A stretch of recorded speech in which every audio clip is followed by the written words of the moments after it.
بسم اللہ الرحمن الرحیم۔ التمییز ہوا نکرۃ، تمییز وہ نکرہ ہے، تذکر جس کو ذکر کیا جائے، بعد مقدار مقدار کے بعد، من عدد عدد سے، او کیل یا کیل سے، او وزن یا وزن سے، او مساحت یا مساحت سے یعنی پیمائش سے، او غیر ذالک مما فیہ یا اس کے علاوہ ان چیزوں میں سے کہ جس میں ہوتا ہے ابہام ابہام، ترفع ذالک الابہام وہ اس ابہام کو دور کر دے۔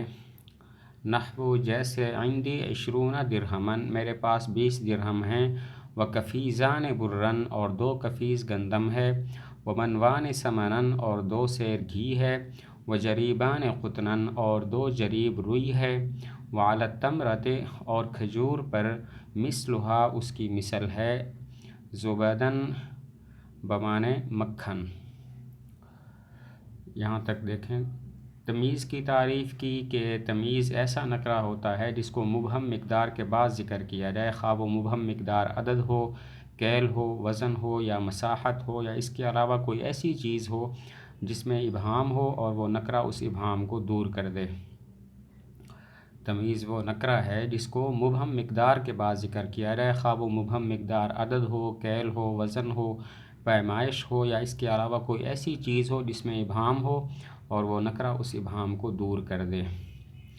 وہ مبہم مقدار عدد ہو، اس کی مثال عندی 20 درہمن میرے پاس 20 درہم ہیں۔ جب کہا عندی 20 میرے پاس 20 ہیں تو ابہام پیدا ہوا کہ وہ 20 کیا ہیں۔ درہمن نے اس ابہام کو دور کر دیا کہ وہ 20 درہم ہیں۔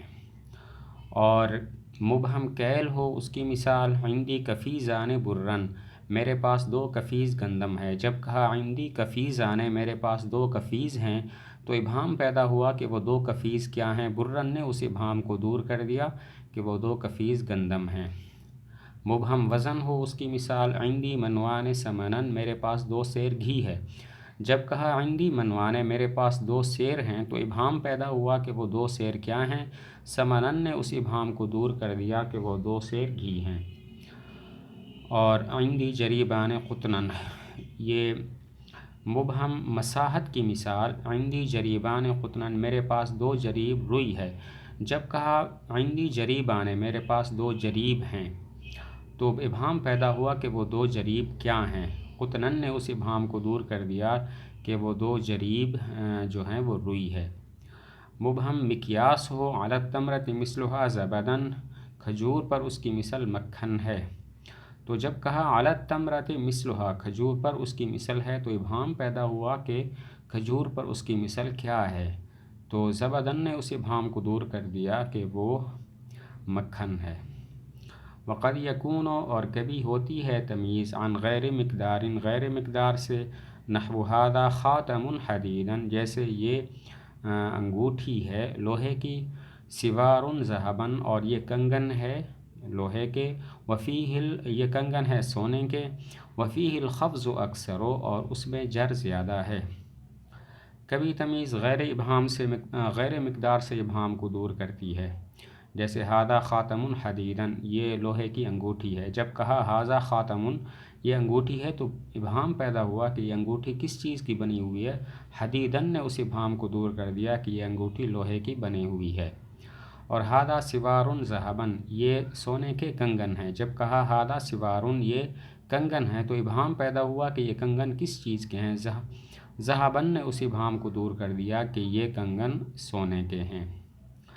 تو کبھی تمییز غیر مقدار سے ابہام کو دور کرتی ہے، جیسے ھذا خاتم حدید یہ انگوٹھی ہے لوہے کی۔ تو جب کہا ھذا خاتم یہ انگوٹھی ہے تو ابہام پیدا ہوا یہ انگوٹھی کس چیز کی بنی ہوئی ہے۔ حدیدن نے اس ابہام کو دور کر دیا کہ یہ انگوٹھی لوہے کی بنی ہوئی ہے۔ ھذا سوار ذھبا یہ کنگن ہیں سونے کے۔ جب کہا ھذا سوار یہ کنگن ہیں تو ابہام پیدا ہوا کہ یہ کنگن کس چیز کے بنے ہوئے ہیں۔ ذھبا نے اس ابہام کو دور کر دیا کہ یہ کنگن سونے کے بنے ہوئے ہیں۔ وفیہ الخفض اکثر اس کا مطلب ہے جو تمییز غیر ابہام سے دور جو تمییز غیر مقدار سے ابہام کو دور کرے اس کو منصوب پڑھ سکتے ہیں لیکن اس کو مجرور زیادہ پڑھتے ہیں، جیسے ھذا خاتم حدید کی نسبت ھذا خاتم حدید زیادہ پڑھتے ہیں۔ ہادہ سوار ذہبن کی نسبت ہادہ سوار ذہبن زیادہ پڑھتے ہیں۔ وہ تمیز جو غیر مقدار سے ابہام کو دور کرے اس کو منصوب پڑھ سکتے ہیں لیکن اس کو مجرور زیادہ پڑھتے ہیں، جیسے ہاذا خاتم حدیدن کی نسبت ہادہ خاتم حدیدن زیادہ پڑھتے ہیں۔ ہادہ سوار ذہبن کی نسبت ہادہ سوار ذہبن زیادہ پڑھتے ہیں۔ وقد یقع اور کبھی تمیز واقع ہوتی ہے بعد الجملۃ جملہ کے بعد لرفع الابہام عن نسبتها جملے کی نسبت سے ابہام کو دور کرنے کے لیے، نحو جیسے طاب زید نفسا اچھا ہوا زید ازرو نفس کے، او علما یا ازرو علم کے، او ابن یا ازرو باپ کے۔ کبھی تمیز جملہ کے بعد واقع ہوتی ہے تاکہ اس جملہ کی نسبت سے ابہام کو دور کرے، جیسے طاب زید نفسا۔ یہاں پر نفسن تمیز جملہ کے بعد واقع ہے۔ طابہ کی زید کی طرف جو نسبت تھی اس میں ابہام تھا کہ زید کس لحاظ سے اچھا ہے، تو نفسن نے اس ابہام کو دور کر دیا۔ طاب زید علما طابہ زید علما زید اچھا ہوا ازرو علم کے۔ طابہ کی جو زید کی طرف نسبت تھی اس میں ابہام تھا کہ زید کس لحاظ سے اچھا ہے، علما نے اس ابہام کو دور کر دیا۔ طاب زید ابن زید اچھا ہے ازرو باپ کے۔ جب طابہ کی زید کی طرف نسبت ہوئی تو ابہام پیدا ہوا کہ زید کس لحاظ سے اچھا ہے، ابن نے اس ابہام کو دور کر دیا کہ زید باپ کے لحاظ سے اچھا ہے۔ آگے المستثنی لفظ مستثنی ایسا لفظ ہے یذکر بعد الا و اخواتها جس کو ذکر کیا جاتا ہے الا اور اس کے نظائر کے بعد، لیعلم تاکہ معلوم ہو جائے، انہ لا ینسب الیہ کہ اس کی طرف منسوب نہیں ہے، ما نسب الی ما قبلها جو منسوب ہے اس کے ما قبل کی طرف۔ وہو علی قسمین اور مستثنی دو قسم پر ہے، متصل ایک متصل ہے، وہو ما اخرج اور وہ ہے کہ جس کو نکالا گیا ہو، عن متعدد متعدد سے، بالا و اخواتها الا اور اس کے نظائر کے ذریعے، نحو جیسے جاءنی القوم الا زیدا آئی قوم میرے پاس مگر زید، ومنقطع اور ایک مستثنی منقطع ہے، وہو المذکور بعد الا و اخواتها اور وہ ہے جس کو ذکر کیا گیا ہو الا اور اس کے نظائر کے بعد، غیر مخرج اس حال میں کہ نہ نکالا گیا ہو، عن متعدد متعدد سے، لعدم دخولہ فی المستثنی منہ بوجہ اس کے مستثنی منہ میں داخل نہ ہونے کے، جیسے جاءنی القوم الا حمارا آئی میرے پاس قوم مگر گدھا۔ منصوبات میں سے ایک مستثنی ہے۔ مستثنی کہتے ہیں وہ لفظ کہ جس کو الا اور اس کے نظائر کے بعد ذکر کیا جائے تاکہ یہ بات معلوم ہو جائے کہ مستثنی کی طرف وہ چیز منسوب نہیں ہے جو اس کے ما قبل مستثنی منہ کی طرف مذکور ہے، جیسے جاءنی القوم الا زیدا، زیدن مستثنی ہے جو الا کے بعد ذکر کیا گیا یہ بتانے کے لیے کہ آنے کی جو نسبت قوم کی طرف ہے وہ زید کی طرف نہیں ہے۔ مستثنی وہ لفظ ہے جس کو الا اور اس کے نظائر کے بعد ذکر کیا جائے تاکہ یہ بات معلوم ہو جائے کہ مستثنی کی طرف وہ چیز منسوب نہیں ہے جو اس کے ما قبل یعنی مستثنی منہ کی طرف مذکور ہے۔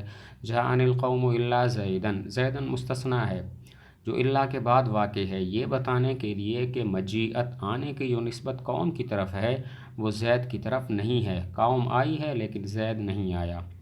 مستثنی کی دو قسمیں ہیں، مستثنی متصل، مستثنی منقطع۔ مستثنی متصل وہ ہے جس کو الا وغیرہ کے ذریعے متعدد سے نکالا گیا ہو، جیسے جاءنی القوم الا زیدن، زیدن مستثنی متصل ہے، اس کو قوم متعدد سے نکالا گیا ہے الا کے ذریعے، یعنی پہلے قوم میں داخل تھا الا کی وجہ سے اس کو نکال دیا گیا۔ مستثنی متصل وہ ہے جس کو الا وغیرہ کے ذریعے متعدد سے نکالا گیا ہو، جیسے جاءنی القوم الا زیدن، زیدن مستثنی متصل ہے، اس کو الا کے ذریعے قوم متعدد سے نکالا گیا، یعنی پہلے قوم میں داخل تھا پھر اس کو اس سے نکال دیا گیا کہ ساری قوم آئی ہے زید نہیں آیا۔ مستثنی منقطع وہ ہوتا ہے جس کو الا وغیرہ کے بعد ذکر کیا جائے لیکن اس کو متعدد سے نہ نکالا گیا ہو کیونکہ وہ متعدد مستثنی منہ میں داخل ہی نہیں ہوتا۔ مستثنی منقطع وہ ہے جو الا وغیرہ کے بعد واقع ہو لیکن اس کو متعدد سے نہ نکالا گیا ہو کیونکہ وہ متعدد یعنی مستثنی منہ میں داخل ہی نہیں ہوتا کہ اس کو نکالا جائے۔ جاءنی القوم الا حمارا، میرے پاس قوم آئی مگر حمار، حمار مستثنیٰ منقطع ہے، الا کے بعد واقع ہے، لیکن اس کو قوم متعدد سے نہیں نکالا گیا کیونکہ یہ تو قوم میں پہلے سے ہی داخل نہیں تھا۔ جاءنی القوم الا حمارا، آئی میرے پاس قوم مگر حمار، تو یہاں پر حمار مستثنیٰ منقطع ہے، الا کے بعد واقع ہے، لیکن اس کو قوم متعدد سے نہیں نکالا گیا کیونکہ یہ اس میں پہلے سے داخل ہی نہیں تھا۔